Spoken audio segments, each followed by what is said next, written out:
Hi again, everyone.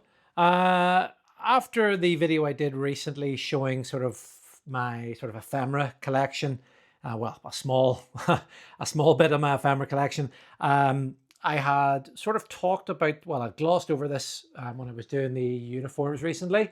I had sort of shown the filing cabinet. Now, I have a lot of paperwork. And very, very recently, I want to say very recently, about a year or so ago, I got this filing cabinet to store the majority of my collection. Now, as you can see, this is one drawer. I have a lot of stuff. I have tried to go through it over the years and get it reasonably organized. Some of it is still a little bit jumbled, not like 100% jumbled, but I do have everything roughly in the right location. I have found sort of a bit more paperwork when I was going through some stuff recently, and I wanted to get this sort of put away. So I thought while I was doing that, I could show a few items. I'll take a few things out, some of the rare bits and pieces I have, take it out and show you as I go through it. Now we have some headquarters stuff. So most of this is going to go into the HQ paperwork here. So you can see Knox Road. Knox Road was their sort of headquarters that they had from the late 50s up right through until 1991, which was in Thiepval Barracks in Lisburn. And I've quite a few interesting bits and pieces in here. So this quite cool book here, which is essentially just the sort of security protocols in protected buildings, i.e. bunkers. So it's just things like making sure you're watching out for, especially in Northern Ireland, sort of bombs and, keeping doors locked that are supposed to be locked. Don't leave keys lying about. Don't write passwords down to safes, things like that there. So, quite a cool book to have there. And just a lot of things. I think that's the fire alarm check. Is it the fire? No, that's actually one of the exercises. Just the telephone numbers of all the local police stations. And I do have a bit of paperwork in here relating to sort of the last fire alarm test. There's floor plan of the bunker. So I have quite a lot of stuff in here relating to the bunker, and I think, is that the floor plan? Yeah, there you go.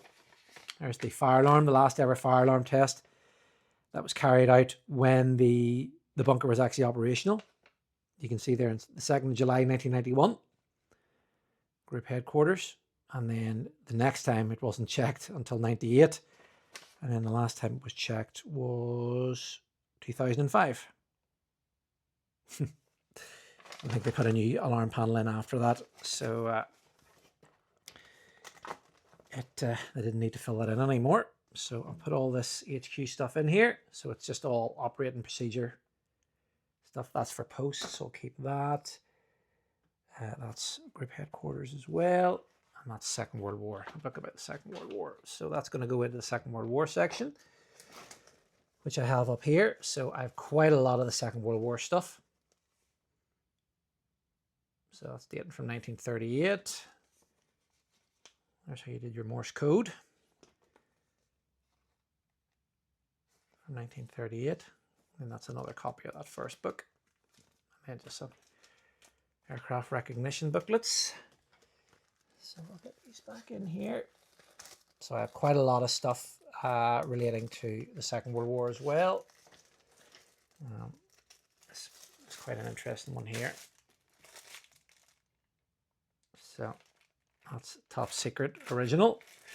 That just goes into how the Royal Observer Corps were passing information to the Royal Air Force. So at the time, this was pretty much top secret information. Without damaging anything.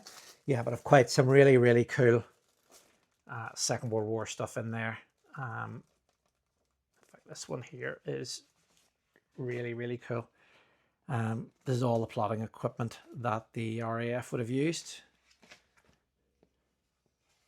So this is all the ROC stuff, but you can see all the plotting equipment they would have used. It goes into real detail about how you use it all.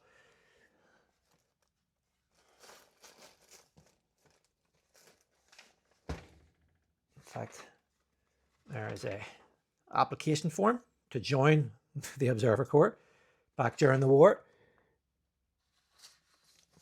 This is safely in. So it's this book I want to put in here. There we go. Put that in there. And this is for the posts, which would be post paperwork. So that's in there. So we'll go through some of the things. So camp booklets. Not very many videos online of camp booklets. I think there's only one. But during the sort of the year, there would be camps. You would go to training camps. And you would essentially learn the trade craft of the Royal Observer Corps. So if there was any new equipment, you would learn the new equipment. You would be, shown this new equipment. You'd be trained on how to use it. You would maybe do an overnight exercise. So you would go out to posts in the local area. You would do training. You would meet everybody from the other groups in the Royal Observer Corps. So big party you would also have. So as you can see, I have quite a few of these booklets. I think on last check, quite a few of these Waddington ones actually. I think there's another one. So I have quite a few of these Waddingtons. Obviously, quite a few people went to the Waddingtons exercise, which is why I've got quite a few of them. But you can see there, these are all camp booklets, every single one of them. And then I've got the application forms to go to the camps as well. So there's some photographs, camp photographs there. And then I've got all the application forms. I'll take that out as well, actually. So there's training camp in 1984. There's bits and pieces to bring with you. There's your mileage allowance. There's your application form to go to one of the training camps. So that's the one actually at Waddington, the one I was showing you. So yeah, lots of material to do with that. Then I've got certificates for all your master test passes in there. It's all first aid covers, slides, overhead projector slides of the monitoring post. This is all information to do with the WB 1400 system. So all original paperwork from the sort of police and government, and from BT as well, about how to use all this stuff. There's also test papers there that would have been sent out to the general public to say, is this equipment all working properly? And that's all newspaper cuttings in there. So that's all various newspaper cuttings from the 80s and 90s and up to present day. Done the camp stuff. That's all exercise material in there. This is all post paperwork. So this is everything that they would have done in the post, all the exercises, all the letters that would have been sent out. Original maps of Northern Ireland showing where all the posts were. These are all, unused post logs, still on their sort of, you can rip each page off as you need it. Mobile monitoring forms. Paperwork, more post paperwork, all letters, everything from the 1960 training. There's recruitment. So in here we've got all the original recruitment stuff. So got all the original application forms dating from 1965. From memory, right back here, we've actually got there's copies of the Official Secrets Act here as well. There we go. There's unsigned copies of the Official Secrets Act.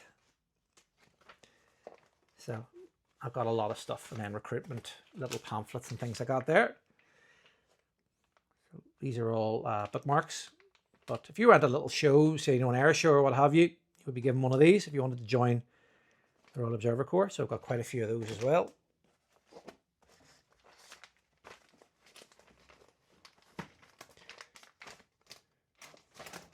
I've been collecting now for, over 20 years. So I've built up quite a considerable amount. There's more. Recruitment. You've seen the HQ stuff. And there's all exercise material. So these are all original exercises that they would have been given out. So you would have started off your exercise. And I would have told you sort of the time that you had to start the exercise at. So there we go, 8 o'clock, switch on the fixed servometer trainer. And it would have told you essentially when you would have got your BPI readings, GZI readings. Here, 9 o'clock, you would have got your toxin. It would have told you how large the pressure was. So all of this information relating back, there's where your bomb was. There, 2101. Somebody went upstairs and checked the ground zero indicator. And there's your reading.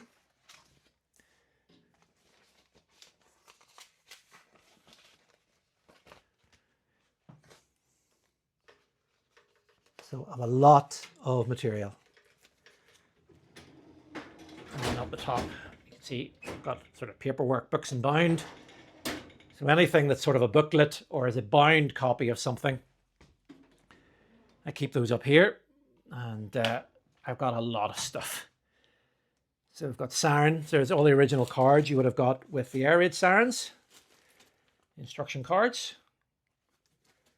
Got lots of those. PSA is Public Works.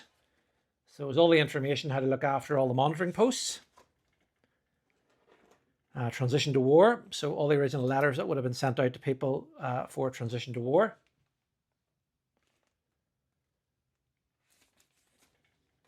And then radio. That's all the original instruction manual, how to operate the radio. And sort of the service manual, how you change bits and pieces in it. More information on the WB 1400. So I've got all the instructional equipment from the local police. All the original testing cards. So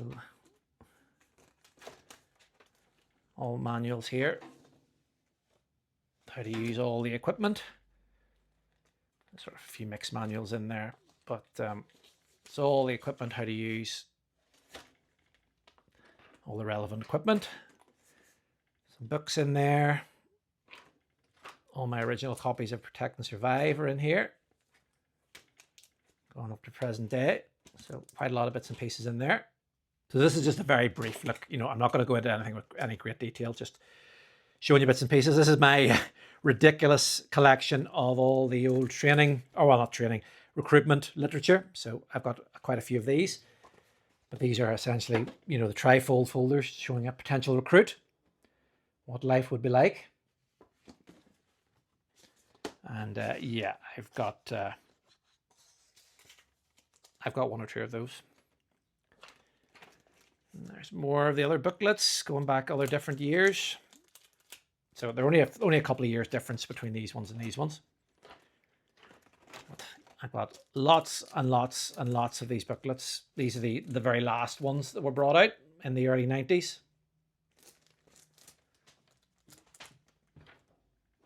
And nuclear reporting cells. So the NRC, these are the guys that stayed on until 1995.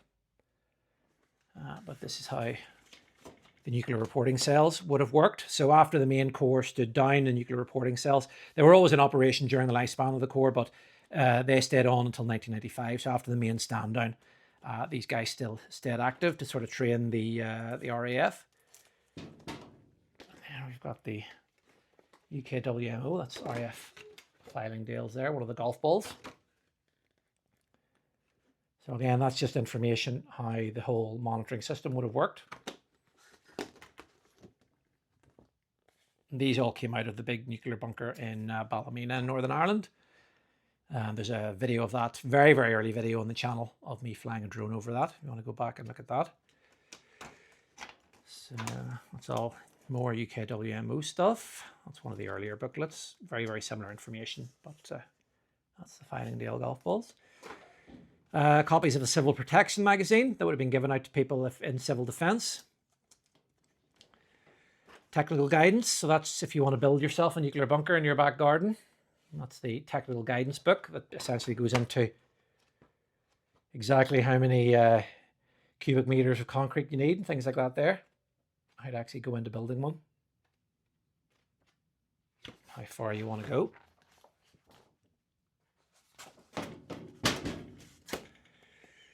Home office literature. So we've got home office books in there.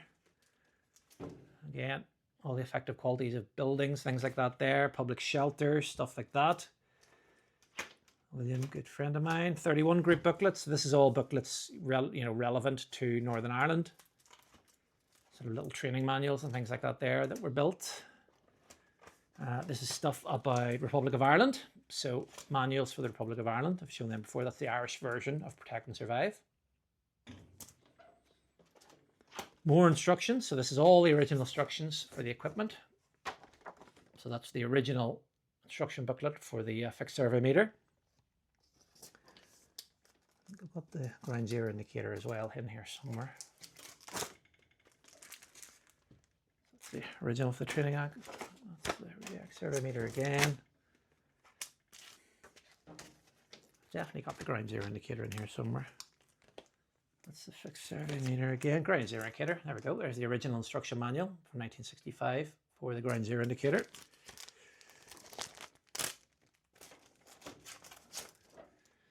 Some ROC journals. They're all the ones, the last sort of generation from 91. Some of the rarer ones in there. And then these are all the World War II Observer Corps sort of monthly journals that came out. So that's all the ones from the First World War right throughout the Battle of Britain. And then on down, I've got more stuff in there. So, and then down at the very, very bottom, I'll show you some really nice stuff in here. So, got some of the CND stuff. These are all original posters. So original CND posters. Paper there. So that's original copy of the Today newspaper at the fall of the Berlin Wall. Some more newspaper cuttings. They don't fit actually in the file upstairs. There's some original recruitment posters. I've got quite a few of these original recruitment posters. Actually, I framed some of them and they're up on the wall. More overhead projector slides. Make sure these aren't getting crushed in any way. Some more magazines. These are original GZI, the cassettes that I showed in one of the other videos. That's more and more. And I've got some of these. This is the awesome book. So this is an original BT booklet, essentially showing how to test the WB1400 system, how to fit the WB1400 system, and fit the siren system as well. So proper original technical guidance magazine, or magazine booklet. You can see there's the sirens there, their heater systems in. So it's a pretty cool book. Full diagnostic guides there and everything about how to, I'll move this to the top actually, because you can see the ink starting to transfer here from being in here. So I'm going to move this to the top so there's not too much weight on it. Got some regulations. These are pretty cool. So this is the operational watch log. So essentially every single exercise that took place from 1981 until stand down is in this. So we just go to any page here.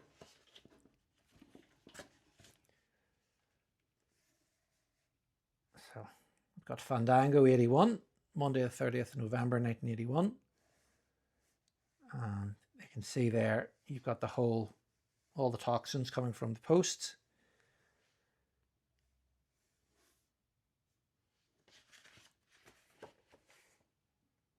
There's a contact exercise. That was just a short one. The first 1983.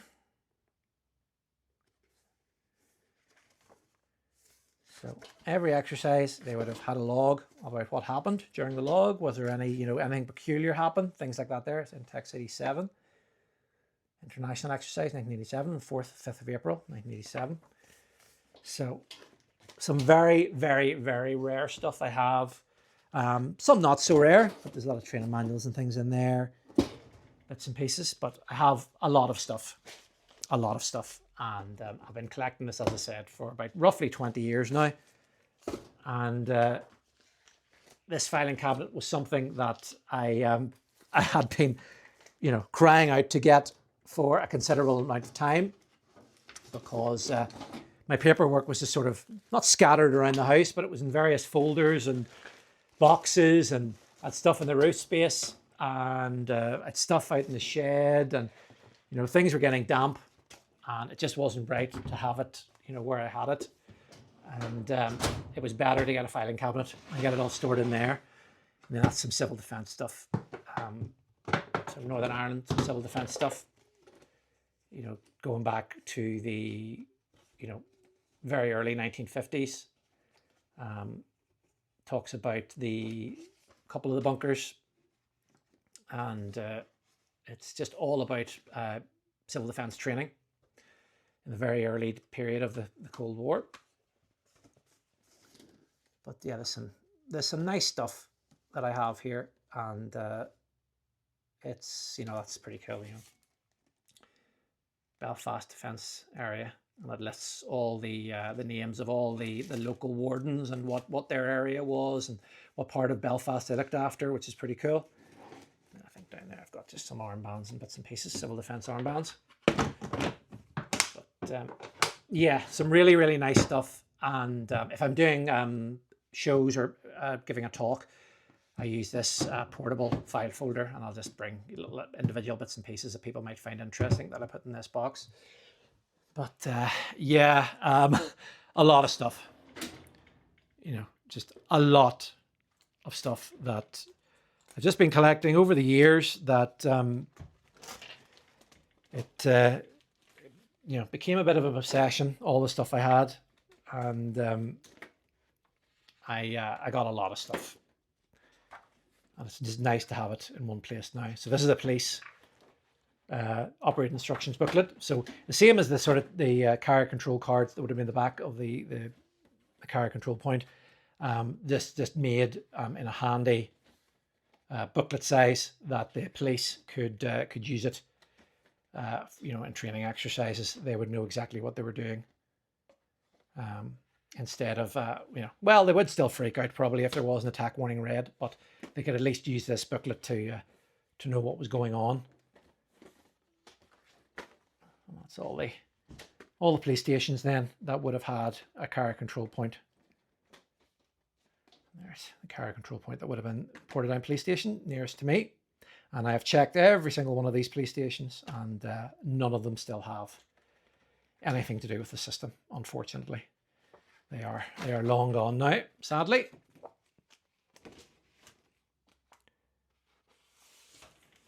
Yeah, but a really, really cool collection, and something that I take a lot of pride in, something that I've had for a very, very long time. And, I have a reference to everything. So if anybody has a question, whether it's restoring a post or doing something technical wise, if it's to do with the post, I've definitely got it. A lot of stuff to do with headquarters, but my post sort of paperwork collection is I'd say out of the public records office, whatever, it's probably pretty much second to none. I have pretty much everything. And now it's got to the point now where I don't buy paperwork unless it's something to do with 31 Group, with Northern Ireland. So if it doesn't have anything to do with Northern Ireland now, I generally don't take it, because I've more than likely already got a copy of it. Or as you can see with all the recruitment manuals, I've probably got 20 copies of it already. And that's that. But listen, folks, as always, thank you very, very much for watching, and I'll see you all again next time. Bye-bye.